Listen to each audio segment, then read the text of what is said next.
주님께서 여러분과 함께 또한 사제의 영과 함께 요한이 전한 거룩한 복음입니다. 주님 영광 받으소서. 그때 예수님께서 유다인들에게 말씀하셨다. 내가 진실로 진실로 너희에게 말한다. 내 말을 지키는 이는 영원히 죽음을 보지 않을 것이다. 유다인들이 예수님께 말하였다. 이제 우리는 당신이 마귀에 들렸다는 것을 알았소. 아브라함도 죽고 예언자들도 그러하였는데 당신은 내 말을 지키는 이는 영원히 죽음을 맛보지 않을 것이다 하고 말하고 있어. 우리 조상 아브라함도 죽었는데 당신이 그분보다 훌륭하다는 말이요. 예언자들도 죽었어. 그런데 당신은 누구로 자처하는 것이요? 예수님께서 대답하셨다. 내가 나 자신을 영광스럽게 한다면 나의 영광은 아무것도 아니다. 나를 영광스럽게 하시는 분은 내 아버지시다. 너희가 그분은 우리의 하느님이시다 하고 말하는 바로 그분이시다. 너희는 그분을 알지 못하지만 나는 그분을 안다. 내가 그분을 알지 못한다고 말하면 나도 너희와 같은 거짓말쟁이가 될 것이다. 그러나 나는 그분을 알고 또 그분의 말씀을 지킨다. 너희 조상 아브라함은 나의 날을 보리라고 즐거워하였다. 그리고 그것을 보고 기뻐하였다. 유다인들이 예수님께 말하였다. 당신은 아직 50살도 되지 않았는데 아브라함을 보았다는 말이요. 예수님께서 그들에게 이르셨다. 내가 진실로 진실로 너희에게 말한다. 나는 아브라함이 태어나기 전부터 있었다. 그러자 그들은 돌을 들어 예수님께 던지려고 하였다. 그러나 예수님께서는 몸을 숨겨 성전 밖으로 나가셨다. 주님의 말씀입니다. 그리스도님 찬미합니다.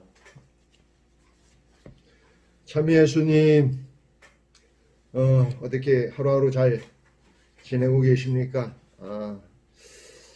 아무쪼록 지금 이 전염병 사태가 빨리빨리 진전이 돼야 할 터인데 많은 분들이 이렇게 어려움을 겪고 있습니다. 실제로 이제 이 바이러스 때문이거니와 또 이걸로 인해서 뭐 이렇게 장사가 안 되다든가 아니면 사업에 어려움이 느낀다든가 뭐 여러 가지로 경제적으로도 힘든 그런 순간들을 이렇게 맞고 있는 분들이 있는 것으로 알고 있습니다. 우리 교우들도 이럴 때일수록 조금 더 인내하고 조금 더 절제하고 그러면서 잘 슬기롭게 극복하시기 바랍니다.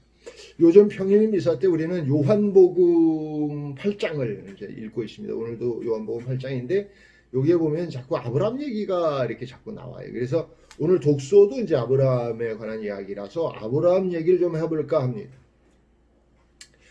아브라함하고 어떻게 좀 친하신가요? 잘 모르세요? 아브라함은 이제 믿는 이들의 이제 조상으로 알고 있죠. 뭐 아브라함은 뭐 이렇게 뭐 그런 노래도 있습니다만 어쨌든 아브라함은 이스라엘 민족하고 아랍인들의 조상으로 이렇게 여기고 있는 인물입니다. 지금으로부터 한 2000년에서 2500년 사이에 정확하게는 알 수가 없지만 그 정도의 실제 했던 인물로 이렇게 생각하는데 재밌는 것은 2000년 이제 서기전 2000년에서 2500년이면 우리나라 그 고조선 단군 왕검이 세운 조선의 그 하고 비슷하지요. 그래서 단군이 이제 서기전 2333년이니까 아마 그때 비슷할 때 이렇게 존재하셨던 그런 분이라고 생각합니다. 근데 그 아브라함의 시대 때는 이제 전 세계가 어떤 시대였냐면 이게 이제 청동기를 이렇게 막 맞이하고 있었고 한편에는 아직도 신석기 시대, 그러니까 뭐 예를 들어서 이제 아프리카 위나 뭐 지금 미국이 있는 고종고기나 이런데 뭐 중국이나 이제 우리 같은 경우에는 이제 이렇게 중국은 보다 복잡한 농경 사회를 시작했고 우리는 좀 더 이렇게 단순한 농경 사업을 하던 그런 때입니다. 그러니까 그때는 사실 유럽 쪽에 또는 지금 그 소아시라고 불리우는 그 아브라함이 있던 그때 거기는 주로 이제 유목을 할 그럴 때이죠. 그래서 사실 유목민들에게 있어서는 뭐 국가는 물론 존재하지 않았고요. 그 당시 이제 중국은 막 국가가 탄생했었을 때인데 그때는 뭐 아직 이쪽에는 국가가 형성되지 않았고 이렇게 부족들이 이렇게 모여서 그 이제 양들을 이렇게 키우거나 소들을 키우거나 이제 그렇게 목축을 했었습니다. 자, 여러분들이 이제 양이나 뭐 소나 뭐 이렇게 짐승들을 많이 잡아먹고 산다고 하면 제일 쉽게 할 수 있는 게 뭐겠습니까? 산에 가가지고 뛰어다니는 양 잡고 양 먹이기야 막 이게 아니지. 옛날에는 이게 아니고 이건가 막 돌멩이 던지는 건가? 어쨌든 엄청 힘들었을 거예요. 그런데 남이 키우는 거 훔치는 거는 쉽죠. 그러니까 남이 키우는 걸 자꾸 훔치어 가니까 이 부족들이 아주 탄탄하게 그 네트워크를 형성해서 서로 이렇게 지켜주는 그런 거죠. 그런데 말입니다. 아브라함은 바로 그런 부족 안에서 안전하게 그리고 서로 협동하면서 살고 있는 그 아브라함을 하나님께서는 부르시고 있는 거예요. 그것도 좀 더 어떻게 보면 허황된 예를 들자면 오늘 이제 그 독서에도 하나님께서 이제 아브라함에게 그게 하시는 약속입니다. 내가 네 이름을 만방에 떨치게 하고 또 너의 자손이 모래알보다 많게 하고 너 여기 다 보이는 땅을 다 너에게 줄 것이다. 이 허황된 약속에 아브라함은 참 대단하고 한편으로는 대단하고 한편으로는 좀 모자른 게 아닐까 싶은 왜냐하면 거기에 응답해서 그 안전한 곳으로부터 이렇게 떠나게 되거든요. 그리고 여러분들이 창세기를 이제 대개는 다 읽어보셨겠지만 혹시 안 읽어본 분들은 이번 기회에 한번 읽어보시면 아브라함이 그렇게 아주 만만한 삶을 살지는 못했어요. 물론 나중에 이제 뭐 성경에 의하면 좀 먹고 살게 되었지만 굉장히 어려운 순간들을 많이 겪었어요. 왜냐하면 자기 아버지의 집을 떠났기 때문이죠. 하느님의 말씀을 무모한 하느님의 말씀을 믿었기 때문이죠.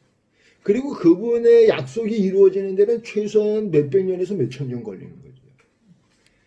그 아브라함과 복음에서는 유다인들이 비교되고 있는 거예요. 유다인들은 눈앞에 보이는 진리조차도 눈앞에 보이는 하느님의 말씀조차도 눈앞에 보이는데도 불구하고 믿지 못하는데 아브라함은 어이없는 약속조차도 그것이 하느님의 약속이기 때문에 믿고 있다는 것이죠. 여러분은 어떻습니까? 우리가 신앙을 갖고 하느님을 믿는다는 그 것이 무엇을 의미합니까?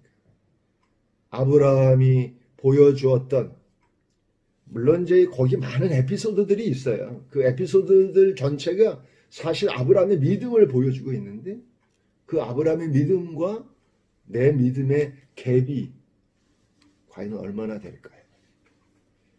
만일 우리가 우리 자신만을 위한 신앙이고 우리 자신만을 위한 믿음이라면 우리는 이렇게 뭐랄까 탄력이 없는 여유가 없는 다른 사람들의 말에 절대로 귀 기울이지 않는 그런 신앙인이 될 우려가 있습니다. 오늘 하루도 나의 믿음이